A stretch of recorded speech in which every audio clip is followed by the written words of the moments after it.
So this 16-week training is all about how to use Giving Tree.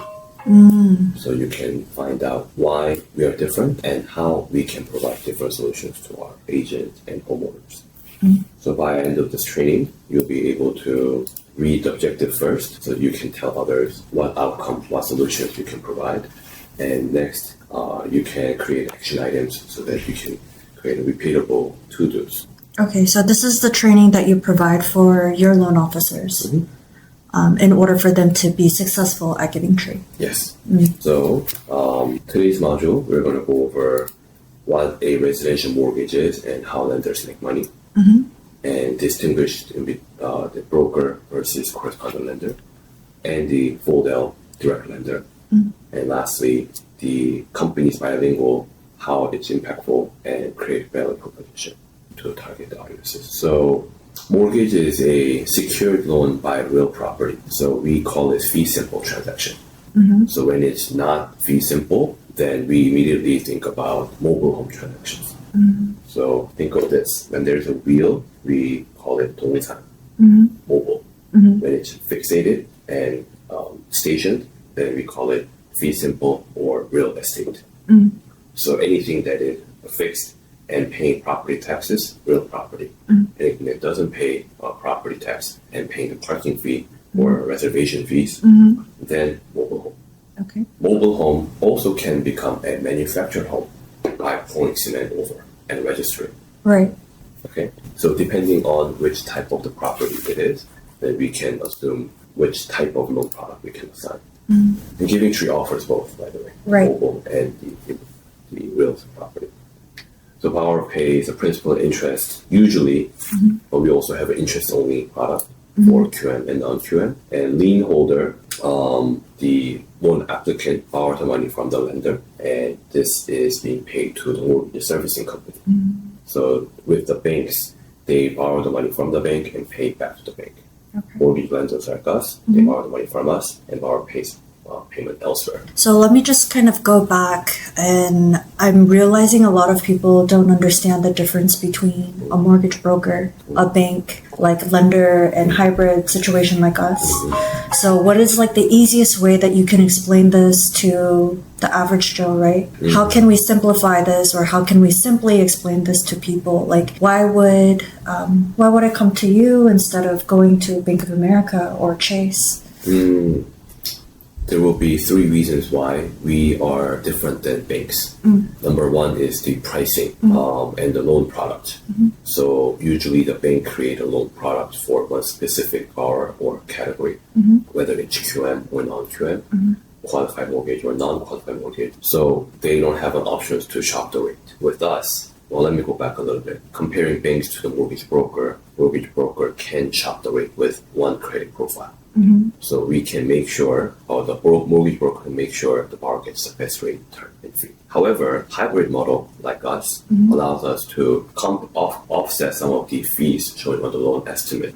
So sometimes with mortgage broker, you have to pick, let's say 5.99% with 1 point origination fee versus 6.25% rate with no origination fee. They don't have any other intermediate options. I see. But with us, we can offer 5.99 with 0.5% fee or 6.25 with no points at all. We can eliminate the entire fee. We have a luxurious option to change the fees under Section A, which is charging to the borrower. So long story short, borrower originates and submit to the lender, so there is no services that the borrower can expect from the relationship. Only thing you get is the best rate. But with the hybrid model like us, or we identify as a correspondent lender. Working as a lender, in this case, gives the options to shop the rate and the service at the same time. And the service is coming from disclosing the loan in timely manner instead of waiting for a day and a half. This can be done within 30 minutes to an hour. And funding, usually the brokers ask for prior to funding conditions, which relates to where the source of down payment, closing cost is from, and where this credit report pool has been made from the initial date and the final date. But with us, we don't have the prior to funding date. which means when you sign the loan docs at 9:30 a.m., then we can fund and record the same loan by 11 a.m.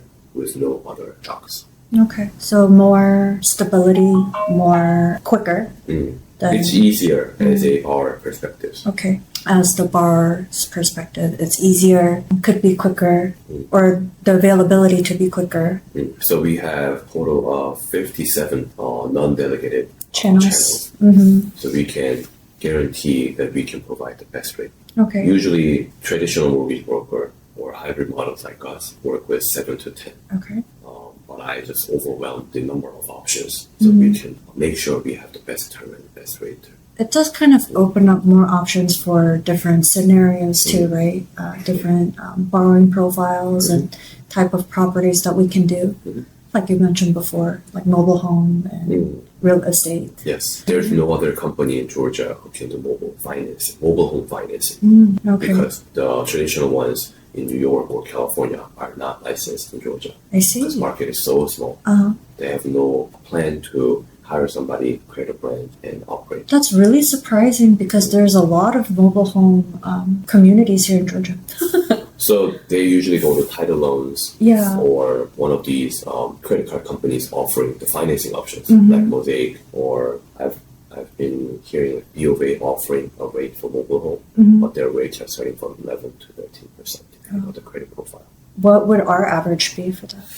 We start from 8.25. Okay, yeah. Maybe we should do a comparison of that one day. Okay. Yeah.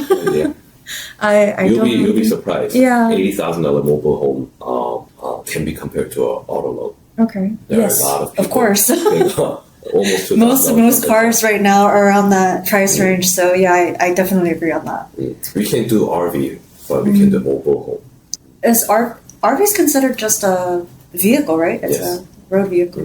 But anyway, that's how we differentiate ourselves to the bank, and we compete ourselves to the mortgage broker by providing different fee options, payment options. Okay. So as a broker, you get captive by a document called a compensation plan document, which agrees and confirms that you must make X amount on every single transaction, regardless of the loan size and location of the property. Us doesn't have that compensation guideline.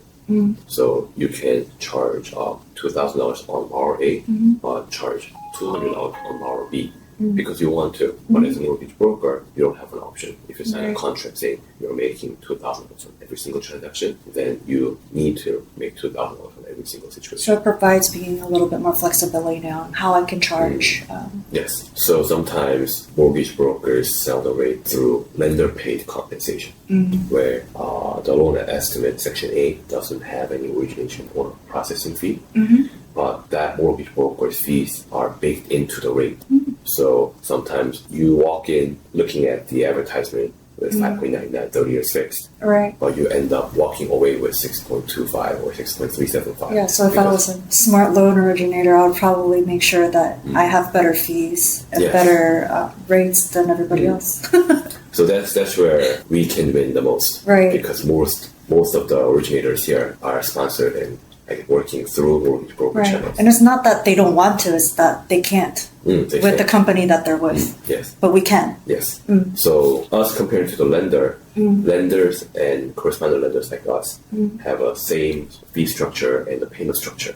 Okay. But they have a higher starting rate because of the margin they build in. So for like borrowers, the easiest way that they can compare is looking at their loan estimate, right? Yes. Instead of just listening to like everything that you explained. We're talking about like Section A fees, and I know this can get confusing for a lot of people if they don't have like a loan estimate in front of them. But yeah, I think a lot of people, they get overwhelmed by their loan estimate and they don't know the fees. But now you comparing all three, we can look at different fee structures, different rates, and then that's where they can start comparing the bank versus a loan officer or a brokerage or a hybrid model like us. So Giving Tree Loan Officers has an idea or heart with mortgage broker, with a brain of a lender, and you can pick whom you want to work with. So we have an investor who has higher rate term and fee, but they guarantee closing in 7 days. We have another investor underwriting I don't know, like turnaround time was 13, 14 business days, but their rates are phenomenal. So when you're working with first-time home buyer who cannot afford this rate and term fee from other companies, we can bring them into our channel. We can educate the homeowner and the realtor that this process will be a little bit longer than usual, but we can promise a lower rate than anyone else. Versus you can put an offer of 7-day, 10-day closing and send it over there and then make sure we close, just like banks and lenders. But even though we send it over here, we still offer significantly cheaper option, lower rate than traditional lenders out there. So all depending on how you present yourself to the audiences. And just what you explained right now just seems like you can expand your borrower profile, right? More people that you can connect with because, like you said, some people it's not the lowest rate; they need funding in 7 days, or some people they do need the lowest rate and the flexibility of making lower payments. So yeah, I think it's. So typically, first-time home buyers dealing with regular resale, like older home purchases or new home purchases, are going for the lowest rate option. Right. But anyone who's dealing with probate sale, pre-foreclosure sales, any court-related transactions, then we don't have luxurious 30 days. Right. We have 7-10 days cash-only transactions. But how come a loan buyer can compete with a cash buyer? Loan buyer can compete with cash buyer by purchasing the same house $100,000 cheaper by taking a little bit of higher rate, pay the premium fee, and speed will just change automatically. And honestly, based on what you said, that kind of helps all of the cash buyers too. Why buy everything in cash if you can get the same value of a cash transaction? Yes. And utilize other people's money. Yep. Yeah. Ultimately, right? Yeah. So we offer lender paid compensation and borrower paid compensation at the same time, but we'll help you to understand why borrower paid compensation is better, superior over lender paid compensation. And within the first time home buyer market, with our non-QM, the non-qualified mortgage product that we don't look into tax returns, can also benefit your production.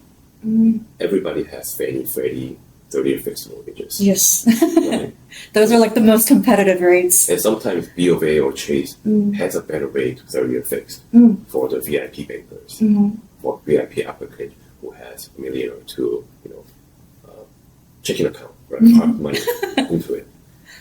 So I'm going to exclude one of these relationship bankers and clients, right? Compared to mortgage companies, credit unions, and the banks offering same Fannie Mae product.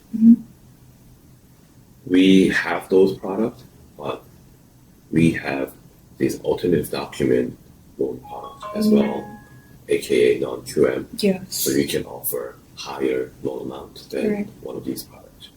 Like one of your clients recently who had an option of 25% down versus 40% down. Is this person going to hold on to that X amount for higher monthly payment? Answer was yes for the self-employed applicant. We wanted to have this opportunity cost holding. We wanted the control. Right. But if it were a W-2 applicant who are just concentrating on monthly payment, then you don't have to even talk about that option. Just give him what he has, right? And then just provide it fund. Right. So every borrower profile is going to be a little bit different. What they want, but yeah, if it's a down payment situation where you can keep more cash on hand, I don't know. I think I would always want the cash on hand. That's just me. But maybe it's because we're business owners too. So maybe we already are programmed to think that way. So you'll be amazed how many self-employed, the smart business owners reduce their net, tax due to IRS. Yes. Net income intentionally, but they didn't find out or they don't know until they, pre-approve, until they go through this whole, the home buying process. Right. Beneficial for them is companies like us. We do have options for them. Right. So, yeah. At least we give them a second point of view. Yeah. And just based on what I've been seeing on the rates and going through and comparing our lenders, the rates aren't that different compared to your normal, like conventional W-2 employee borrower. Yeah. So Yeah, I think now is a great time to be a business owner. I think so too. Yeah. Yeah. I think it always was, but now with the borrowing profiles expanding, I think more people should be aware of. There's a lot of more options available for them. So, working with us will help you to discern in between pre-qualification and pre-approval as well. So, pre-qualification doesn't include the underwriting review, but pre-approval with Giving Tree includes the income review, underwritten review, so that you can guarantee loan funding timeline and the expectation with realtors and buyers. So, for example, we look into LTV and TTI, down payment amount and loan amount, and showing defined as loan to value. Income and expense factors are defined with debt to income ratio. As long as we have these two and the credit score, we can price out the loan. So let's say 1 unit condo, 20% down with debt to income below 49% with credit score of 700, and we can price out the loan. Yeah. With those four, we can eliminate the FICO score, credit score by pulling the credit. We can eliminate the loan to value and the LTV by asking the client what type of home, what is the home sales price that they're looking for, HOA fee, and the down payment amount. And this debt to income can be calculated by calculating how much monthly income you can use. So when there is one unknown value in the equation, when there's one unknown factor in an equation, we need to have one equation. When there were 4 different unknown values, we had to provide 4 different answers, solutions to the borrower. But by applying the process of elimination, now we can guarantee that we can offer one and only solution, the best case solution to the borrower by applying these. Right. But mortgage brokers cannot offer this luxurious option because there's no underwriter, like a back end, oversight. So Giving Tree applying wholesale product rate with underwriting review can provide an option A and B at the same time. We can now change the question of why and how. There's more opportunities for the borrower. So why not purchasing a $500,000 cheaper at $490 by writing a 10-day escrow instead of putting an offer at $500,000 with 30-day escrow. So if I were the seller and listed the property for 130, 140 days, there must be a reason why. It could be financial difficulty, or it could be just the strategy, investment strategy, because they have to pay the tax before the end of the year. They must sell regardless of the situation and the price. So we don't know the situation of the seller.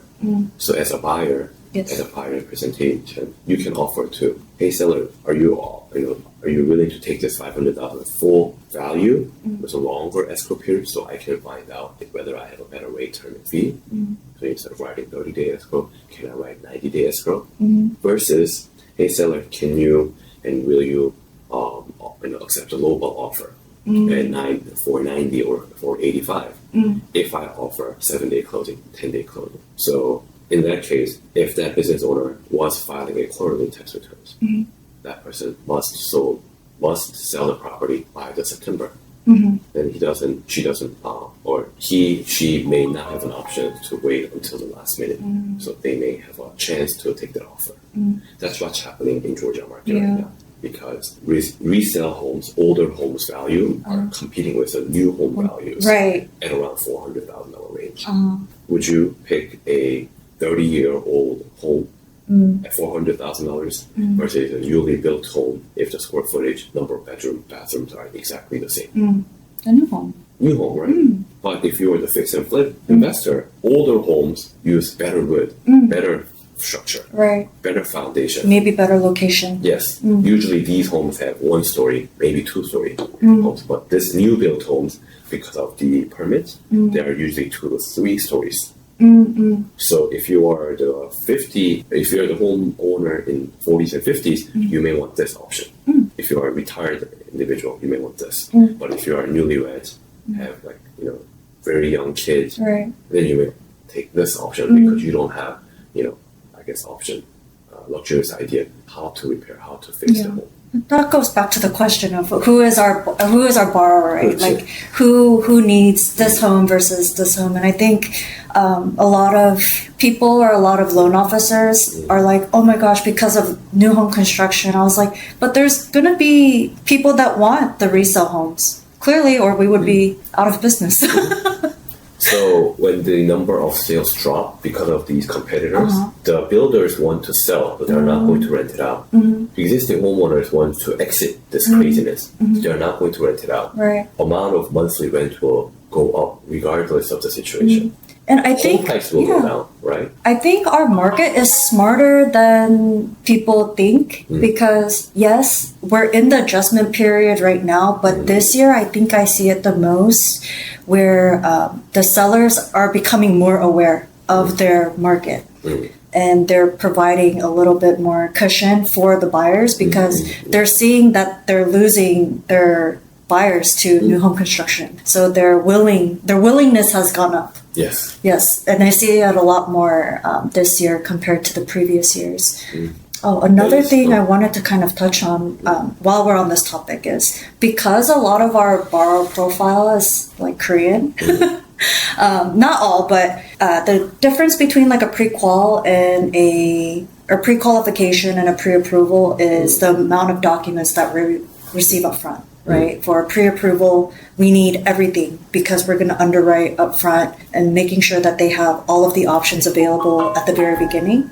And then the pre-qualification is very minimal amount of, do you know like roughly how many questions that they ask? Yes. We only need 6 questions, just enough to create a loan estimate. Yeah. So there are 6 functions. We call it alien, property address, and type of the home. Sales price, loan amount, and we call it social security number, but credit score replaces it, and the down payment amount. Then we can cover which type of the property, whether it's condo, townhome, 1 unit to 4 units, how much of the down payment, loan amount, sales price, can cover the LTV. We can ask what income and what expense factor can be replaced with credit score. So for example, we can pre-assume and conditionally approve the loan by saying, when your income is X and you stated X, if you provide me this document, then I can give you that rate. This is called pre-qualification. Just like finding the monthly payment of a car online. You can pre-qualify yourself, imputing stated income, stated down payment, and the monthly payment will come out. So it's very similar to like an income or like a calculator, like a mortgage calculator online that you see. So nowadays, because of AI, pre-qual inquiry has been dropped significantly. Because you can just screenshot the mortgage calculator that you find randomly elsewhere, and then educate the ChatGPT, asking, is this right? Right. In this zip code, in this county, what is the Mailer rules on this city? Then, AI just picks up all the necessary information. Right, the market information. Yes. It'll let you know. So pre-qualification nowadays is not as favorable. Yeah. People use the traditional 10, 15-year-old method, but pre-approval outweighs pre-qualification. Yeah, I kind of explain it like this to a lot of people is if you can go to the finish line, right? Would you rather go in a straight line or would you like to go zigzag? And I feel like pre-qualification is, why are you creating an extra step? They're going to ask you all of those questions and all of those documents anyways. So wouldn't you just rather get to the point and get that pre-approval? Because a pre-qualification is just an extra step, like a stopping point in order to get a pre-approval. And you're going to need this ultimately anyways. Ultimately, yes. Yeah, so I like to tell people, I know it seems like it's more work than a pre-qualification, but at the end, it's actually less work to do everything up front. Yeah. Okay. So we can tell the borrower that we are the bank, but as a broker too, we can intermediately give them an option to choose, right? So usually the misrepresentation comes with misunderstanding of who we are and what we sell and who we sell to. So when we're dealing with builders, then we cannot sell broker product. We have to sell the direct lending product because we have to make decisive decisions in minutes. However, when we're dealing with rate shoppers, we can offer broker the delegated product, depending on the profile, depending on the need. So yeah, quoting a rate without locking, disclosing, that rate can move, also become an issue as well. So like yesterday, we offered 5.99 with no point, but today this 5.99 became a 0.625 fee. Right. I think it's a fact that a lot of people didn't know is you have to lock the rate in order to receive that rate. Yeah. So they'll get quotes and they're like, oh, I got the 5.99 or 5.75. Oh, when did you get that? 3 weeks ago. Yeah, it's like looking at the pricing on Robinhood. Yeah. That's not yours until you make the purchase. Right. Like example, SpaceX, it was 165, 200. Right. All in the matter of a couple of days and weeks. So I guess we just have to be a little bit brighter, smarter. And than before, because of our AI, we don't want to mislead the conversation because of the differentiation of broker versus delegated. As a borrower, they wouldn't mind whether they're getting a broker product or a delegated product. At the end of the day, who is this person answering phone calls, is consulting what options one has versus, I guess, when this person can be available. Is this person willing to take the phone call at 10 p.m. because we're putting an offer the next morning? Versus, is this person working on the weekends when I'm looking for homes, when I'm trying to put an offer in? So depending on who you're dealing with, your tone and manner also can be adjusted. I don't think there is a set answer. But at least we give an option. The person too, like if you prefer. Right. At least we give you an option to choose. So, okay. I think we covered the differentiation of broker, non-delegated correspondent, or I don't think we went over that part. Let's go over briefly. Yeah. Let's recap. So mortgage broker is the one who sells the rate. Disclosing and funding, underwriting is done by a lender. Non-delegated correspondent, which allows us to shop into broker product rates, but we take more responsibility by disclosing the rate and funding the rate, the product. But the underwriting is delegated. That's why we call that a non-delegated channel. We have a third channel called fully delegated. Fully delegated means we disclose, we lock in, and we underwrite and fund. So this is the premium channel where we can compare ourselves to the banks. Yeah, so I see a lot of hybrid brokerages. They do have the non-delegated and the broker channel, but I don't know many that have all three. Yeah. So it may feel like you're working for three different companies, looking at the same rate, and you want to know which company, which investor or lender to choose and sell the rate. So a lot of people accidentally sell the broker rate or broker product and expect the delegated experiences, vice versa. So I think it's a matter of time learning the system, products. Yeah. I mean, if it were that easy, everybody would operate this way. Right. But because it's delicate and different, then we can say something very, I guess, completely opposite of what they have heard before. So when I was doing the interview at Radio Korea last month, I offered no closing cost refi. So there's no Section A fee and Section B, C, the escrow and attorney title fees. If Giving Tree can use our compensation to pay all these closing costs, then Power pays nothing. No cost, 0 cent refinance. And none of them ever heard about this product before. Of course. So usually it's like the Section A is free and clear, but not a lot of companies are willing to take zero margin. But as I applied that on the last month's promotion, we had a lot of calls asking for that specific product. Of course, yeah. But it wasn't a unique product that we just created. It was a product that was available a long time ago, but people didn't, I guess, utilize it. And not a lot of people know about that product. I feel like a lot of companies won't advertise it as much because the profit margin is right. They still make the. So my question to you is, why did you offer it? to help the community here, to let them know why Giving Tree is better. Instead of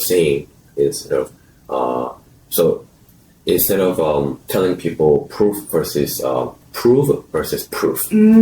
I can promise over the phone call as many times, but until I have the proofs, recordings, I cannot. You wanted to walk the walk, not talk the talk. Because, the immediate question right after that was, how many free loans did you fund? So if I didn't have any closings before I say that, then it would have been a shame. And the following question was, can you give me some specific scenarios that you can remember right now? It was a lie. Yeah. But I was able to remember some of the closings that I had prior weeks. So stuff like that randomly comes in. Curveballs come in. People want to know more specific details and trying to apply that to their scenario. So you have to be ready as well to memorize some of the, real time scenarios. Examples before you present. That's another topic that we can go over next time. But understanding the options, understanding the broker versus non-del versus full-del will help you to. If you clear it all out, it seems like such a simple topic, and then if you dive deep into it, even if it's a simple concept, it can. There's a lot that stems from it. Right. So if this conversation was towards the realtor and the buyers, then we can say we can guarantee lowest possible in the nationwide. But to the loan officer specifically, then we can guarantee we can maximize the compensation dollar amount. So we can also say, you have no idea how much money you were left, leaving behind. You were able to make additional $10,000, but because of your lack of knowledge, misrepresentation, misunderstanding, or the company you're working with, you had to choose the inferior product. Not because you wanted to, but you didn't know. And you didn't have the opportunities. Yes. So that's what I usually, talk about on the value proposition, recruiting inquiries. For Giving Tree. Yes. And why Giving Tree. Yeah. No, that's, it explains why I'm here. For more opportunity, more product. I think I wanted to have a more clear answer for people on why I chose this company, because I get that question here and there, why here? Why here versus mortgage company that was around 19, 20 years.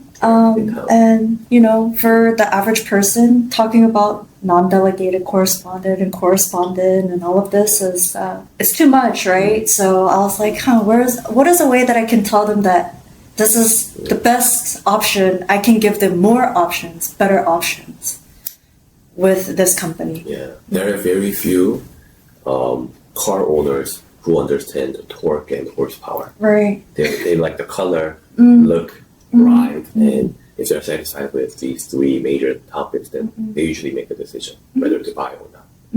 But they're not going to say, oh, this torque is, or the 60 mile, is from 0 to 60 will be 3 seconds fast. Who really pays attention to that kind of stuff? For average Joe, like you said, all they want is the affordability. And is this popular amongst a peer? Do they, is he or she see the value of the car?